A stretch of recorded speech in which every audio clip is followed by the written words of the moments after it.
खाली कौनो बैठ के बुला दे माई रे, बिना जान के जियल नाही जाई हमके, सुइया जहर के लगवा दे माई रे, बिना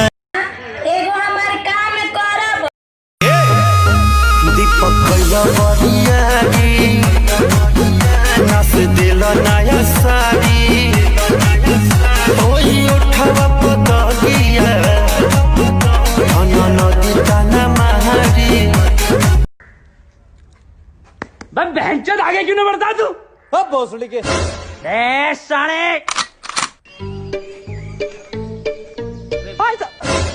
भाई साहब मजाक कर रहे थे, आप आगे बढ़िए, आगे आगे थोड़ा सा।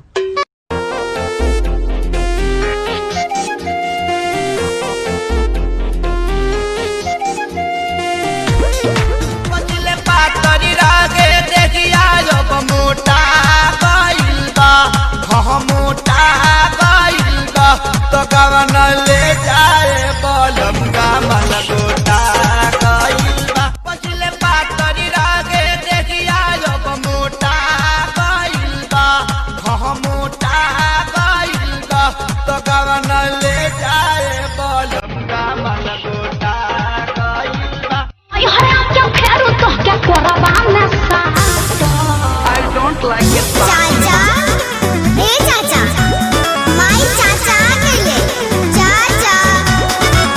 अरे ई का कहता रे रे, आ सुनो तारू, कोई का उल्टा सीधा बोलता।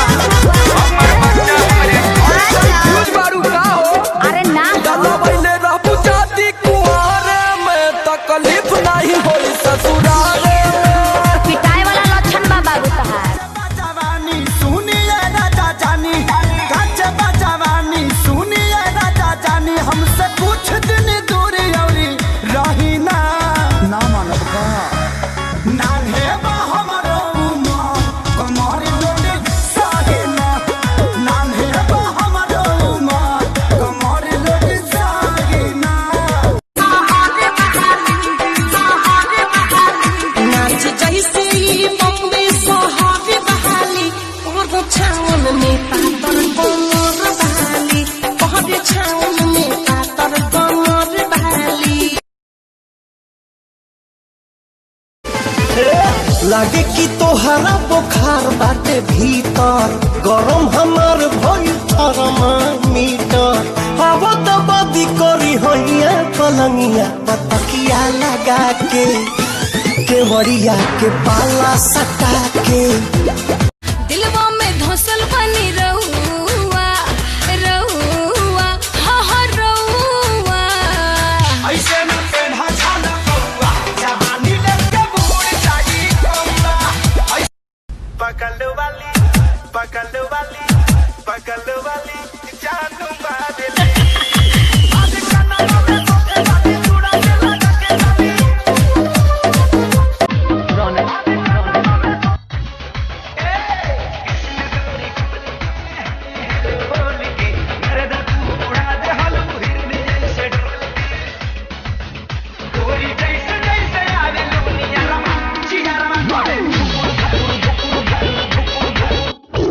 बेटा सुन, एटीट्यूड दिखाना बच्चों का काम है, हम लोगों को सीधा उनकी औकात दिखाते हैं।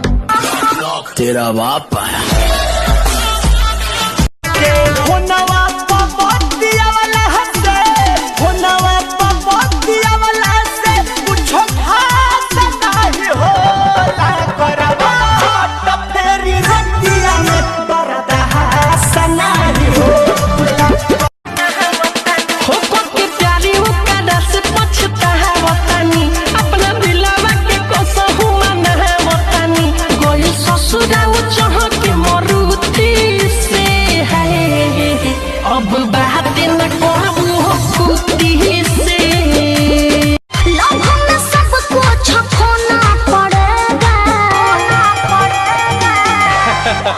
अरे सुनो, ससुरा में सैया संग सोना पड़ेगा, शादी के बाद तुझे रोना पड़ेगा।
कहता, हमरा सैया जी के चाचा कहता, कि लड़का तोहरे के पापा कहता।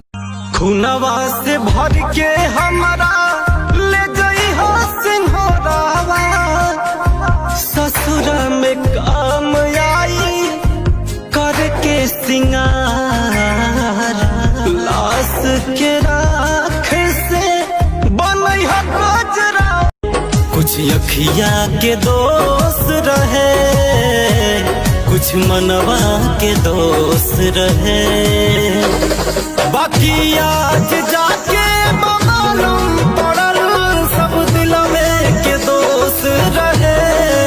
दुखवा के से नया बतवले हई, लोर के तना विरह में बहले हई, बिना गलती समैया बा दिहले सजा हो, दिहले सजा प्यार में। कुछ अखिया के दोस्त रहे, कुछ मनवा के दोस्त रहे, बाकी आज जाके मालूम पड़ल सब दिल में के दोस्त रहे। हाली कौनो बैठ के बुला दे माई रे, बिना जान के जियल नाही जाई हमके, सुइया जहर के लगवा दे माई रे, बिना जहिया से गइल बाड़ा गोदी में खेला के, लइका तोहरे के पापा कहता, हमरा सैया जी के चाचा कहता। सुप्रीम कोर्ट का सख्त आदेश है कि कोई भी पत्नी अपने पति को छोड़ के मायके नहीं जा सकती है, क्योंकि ठंड बहुत तेजी से बढ़ते जा रही है। अगर जाना है तो गर्मी के दिनों में ही सिर्फ